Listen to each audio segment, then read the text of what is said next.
Hello students, this is Vipasha Garg. आज lecture है BFA third year का। इंडियन एस्थेटिक्स कोड है 302। हम बात कर रहे थे, आपका पहला टॉपिक था रस कितने हैं। भरत मुनि का निरूपण, भरत मुनि के अनुसार रस निष्पत्ति।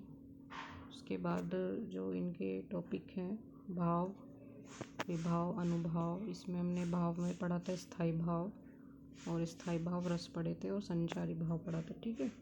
और हमने विभाव किया। आज हम करेंगे विभाव के 2 आलंबर और अनुभाव। ये है आज का आपका टॉपिक,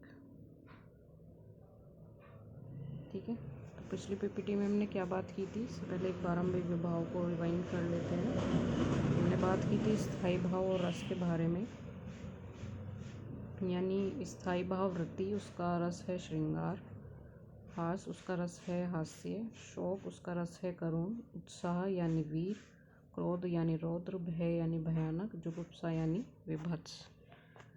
विस्मय यानी अद्भुत। निर्वेद यानी शांत, ठीक है। ये आपके 9 रस हैं जो आप इसको लर्न कर लेना अच्छे से। इसमें हमारा स्थायी भाव और व्याभिचारी भाव था। इसमें यह एक प्रकार से स्थायी भावों के सहयोगी हैं। स्थायी भाव तो मन में स्थायी हैं पर संचारी भाव अस्थायी हैं, ठीक है। मतलब जो स्थायी भाव हैं वो इसके सहयोगी हैं। स्थायी भाव तो मन में स्थायी है पर संचारी भाव अस्थायी होते हैं।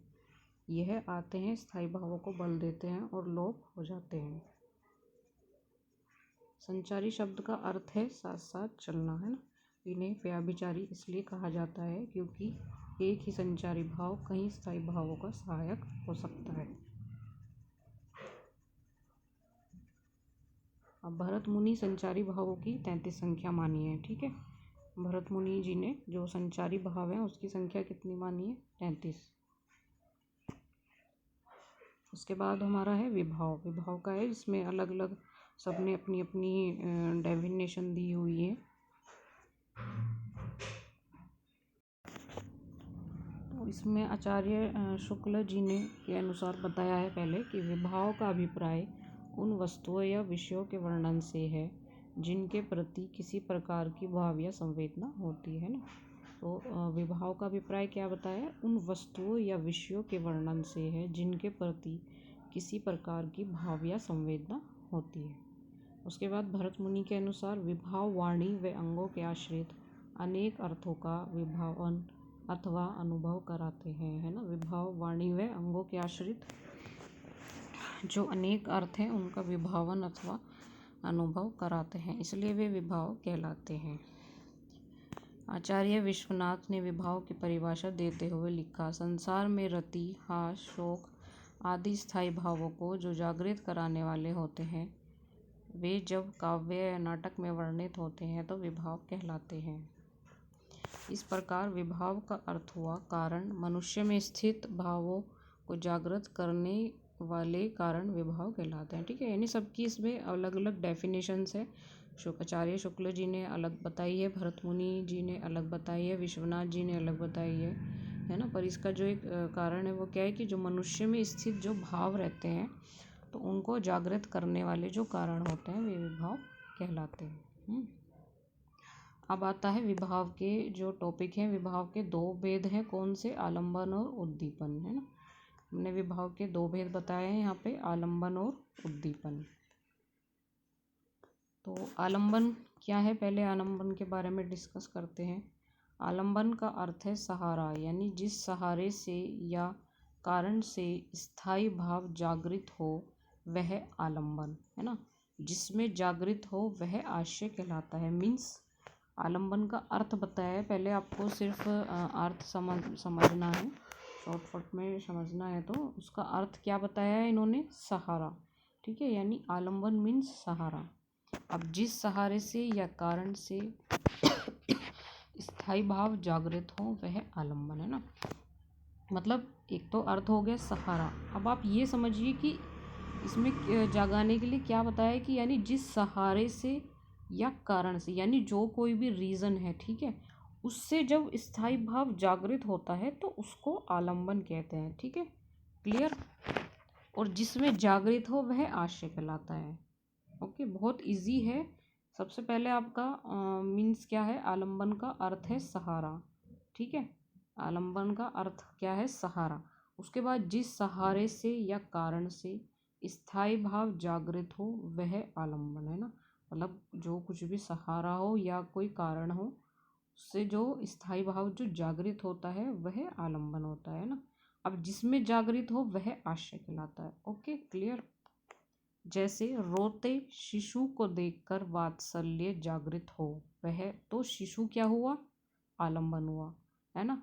और महिला जिसमें भाव जागृत हो वह आश्रय होगा। ठीक है, मतलब भाव किस में जागृत हुआ, जब शिशु रोया तो भाव किस में जागृत हुआ, एक माँ में जागृत हुआ ना। ठीक है, और जो शिशु रोया वात्सल्य के, वो क्या हुआ, वो आलम्बन हुआ, क्योंकि उसे सहारे की जरूरत है। ठीक है, तो जैसे रोते शिशु को देखकर वात्सल्य जागृत हो तो शिशु आलम्बन है, और महिला जिसमें जागृत हो वह आश्रय है। ठीक है, बहुत इजी लैंग्वेज में समझ के चलना है तो आपको डिफिकल्ट नहीं होगा। अब नेक्स्ट है उद्दीपन। पहला आलम्बन क्लियर हो गया, नेक्स्ट है आपका उद्दीपन। उद्दीपन क्या है, उद्दीपन वे कारण हैं जैसे सामग्री, साज सज्जा या साधन है जो स्थायी भाव को जगाते हैं। ठीक है, मतलब उद्दीपन क्या है, उद्दीपन वे कारण बताए हैं जो सामग्री, साज सज्जा या साधन है ना, जो स्थायी भाव को जगाते हैं, है ना। मतलब कोई भी कारण हो सकता है, उसमें सामग्री हो सकती है, साज सज्जा या साधन से रिलेटेड होगा, जो भी होगा इन तीनों चीज से रिलेटेड होगा, तो उसको जो स्थायी भाव को जगाते हैं उसको उद्दीपन कहलाता है। जैसे फॉर एग्जाम्पल, वीर भाव को जगाने में रणभेरी, हुंकार, शत्रु सेना, है ना। मतलब जो वीर भाव होगा उसको जगाने में क्या, कौन जगाता है, रणभेरी, हुंकार और शत्रु सेना। तो इसमें यही बताया कि जो रीज़न है वो सामग्री, साज सज्जा या साधन, इससे रिलेटेड होंगे जो स्थायी भाव को जगाते हैं। ठीक है, अब इसमें एग्जाम्पल इतना अच्छा दिया है कि जैसे वीर भाव को जगाने में रणभेरी, हुंकार और शत्रु सेना। ठीक है, तो आपके दो टॉपिक क्लियर हो गए हैं। यहाँ पे विभाव के जो दो भेद बताए हैं, एक आलम्बन और एक उद्दीपन। बहुत इजी लैंग्वेज में है, समझ के इजीली आपको हो जाएगा। अब नेक्स्ट है अनुभाव। अनुभाव क्या है, स्थायी भाव को व्यक्त करने के लिए अपनाई गई उक्तियाँ, चेष्टा आदि। यानी जो आपके स्थायी भाव हैं उसको व्यक्त करने के लिए जो उक्तियाँ या चेष्टा जो अपनाई जाती हैं उसको अनुभाव कहते हैं ना। ये भाव जाग जाने के बाद आशय में उत्पन्न होती हैं, इसलिए इन्हें अनुभाव यानी भाव का अनुगामी कहा जाता है। अनुभाव क्या होता है, जो भाव का अनुगामी होता है उसको अनुगामी कहा जाता है। ठीक है, तो स्थायी भाव को व्यक्त करने के लिए जो अपनाई गई उक्तियां हैं, जो चेष्टा हैं, वो ये भाव जाग जाने के बाद आशय में उत्पन्न होती है। यानी जब भाव जाग गया है आपके अंदर तो जो आशय में उत्पन्न होती है उसे अनुभाव कहते हैं, यानी भाव का अनुगामी। जैसे विरह व्याकुल नायिका की आह व सिसकियाँ, आंसू पसीना आना, क्रोध में कठोर वाणी और लाल आंखें आदि। ठीक है,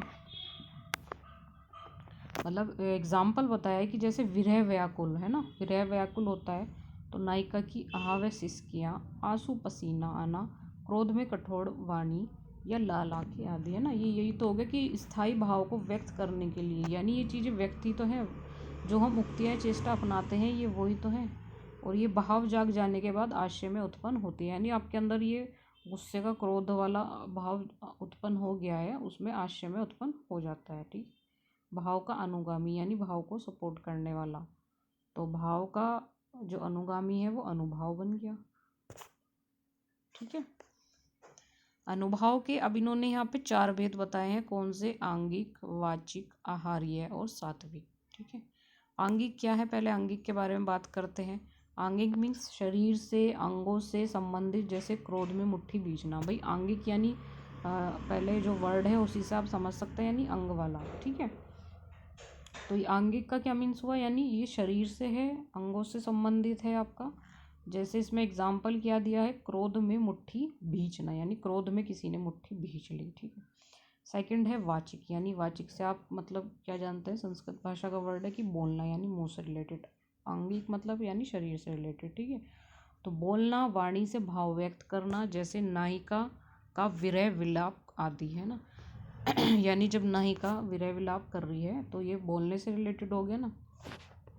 तो बोलना, वाणी से भाव व्यक्त करना, जैसे नायिका का वीर्य विलाप आदि। आंगिक यानी शरीर से और अंगों से संबंधित होता है, जैसे मुट्ठी को भींचना। ये बोलने से तो नहीं हुआ, ये तो वो एक्ट करा इन्होंने। फिर आहार्य, आरोपित कृत्रिम वेश रचना, बाल बिखराना, कपड़े फाड़ना, पहनना। ठीक है, आहार्य का क्या मीन्स हो गया, यानी आरोपित कृत्रिम वेशभूषा, यानी एक आहा निकलती है जो उससे रिलेटेड है ना, यानी बाल बिखरा लिए, कपड़े फाड़ दिए। ठीक है, तो ये होता है आहार्य। अब नेक्स्ट सात्विक, ये भावों के साथ होने वाले वास्तविक प्राकृतिक लक्षण हैं। इसमें आशय को कोई कृत्रिम या बाहरी चेष्टा नहीं करनी पड़ती, ये स्वयं होते हैं और इन्हें रोका नहीं जा सकता है ना। तो जो सात्विक है वो क्या है, ये भावों के साथ होने वाले वास्तविक प्राकृतिक लक्षण है ना, मतलब जो भाव के साथ वास्तविक जो चलते हैं, ये वो वाले लक्षण हैं। अब इसमें आशय को कोई भी मतलब ना तो इनको बाहरी चेष्टा करनी पड़ती ना कृत्रिम, ये स्वयं ही होते हैं और इन्हें रोका नहीं जा सकता, इन पे मतलब जोर नहीं होता है हमारा। ठीक है, तो अब आज का ये टॉपिक आपका कंप्लीट हो गया है, इतना टॉपिक इसको आप कर लीजिएगा और कोई प्रॉब्लम होगी तो जूम मीटिंग में डिस्कस कर लें।